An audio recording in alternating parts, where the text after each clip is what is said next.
বিমল মন্ডল না, বিমল মন্ডল কিন্তু আমার কাছে করেনি কেন?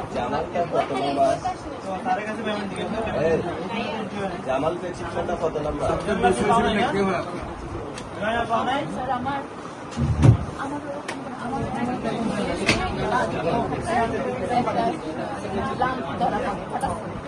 আমার পরে আমি ওখানে গেছি, তখন ধরা পড়লে তারপরে আমি হাত দিয়ে দেখলাম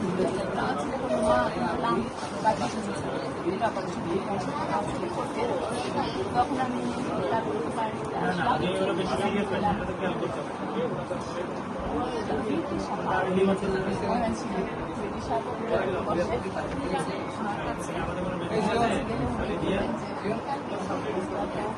ইয়ে করানো পরীক্ষা করানো হলো।